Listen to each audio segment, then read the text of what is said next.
Reframing Racism in Fascist America, Part 1, Radical Black Joy and Resistance. Below is a piece that I wrote on February 8, 2024. It was meant as a way to energize the public against the evolving face of white supremacy in our society before the election. Well, the message remains today. We must both know our enemy while also building liberatory ways for us to live outside of their views. This month, we will be celebrating Black joy and the long history of radical joy and rest in Black resistance.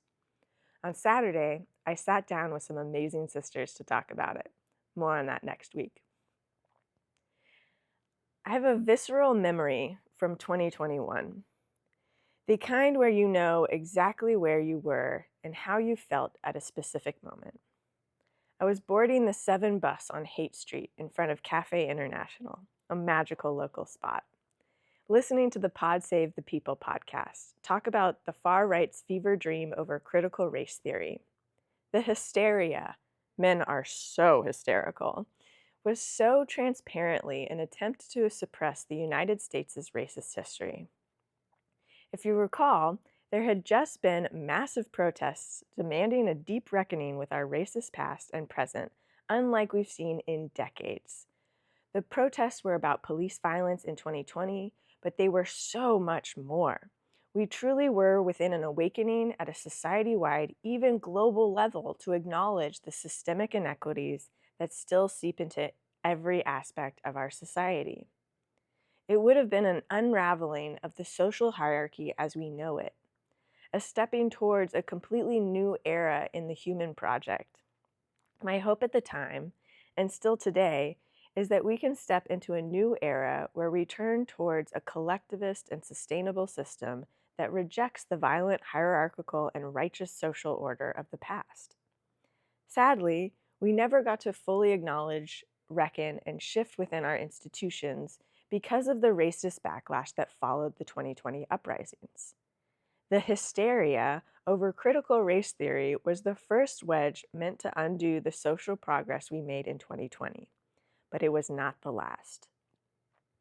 At the 7 bus stop, I felt that familiar sinking feeling when you see what's happening but can't stop it. That feeling is not new over the years. Marginalized people feel it all the time. Women warning about abortion rights while every Supreme Court nomination lied under Trump. The millions who have marched for a ceasefire in Palestine to give both Palestinians and Israelis a better future.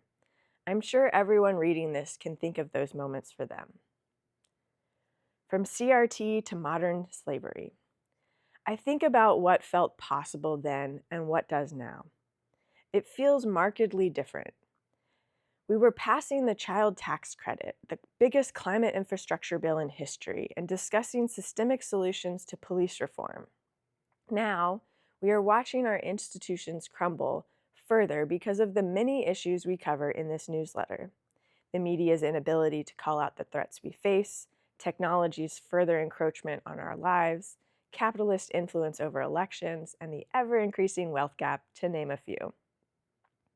Living through this backlash has not been easy. When systems of power are threatened, they often work extremely hard to defend themselves. When I look at what was possible then versus now, I am reminded by how threatening change must feel for the people who are desperately resisting a more inclusive society.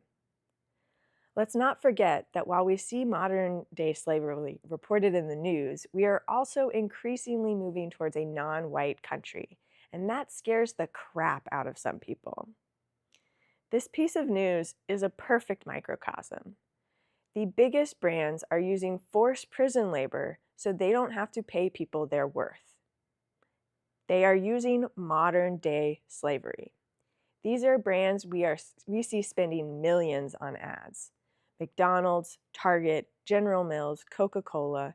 These are brands that have reported record profits since 2020.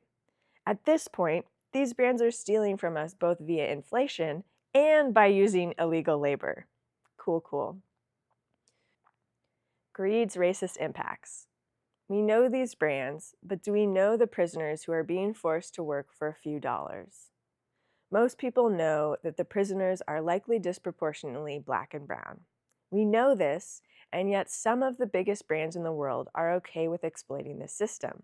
Why do you think that is? Would you believe it when I say that it's racism? Capitalism and the desire to accumulate and hoard wealth are intrinsically tied to racism in a world where worth is still determined by skin color.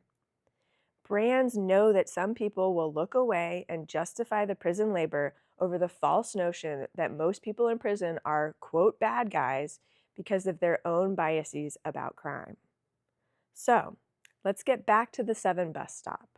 We are swimming in these types of revelatory moments that open up people's eyes to the systemic inequities of our world.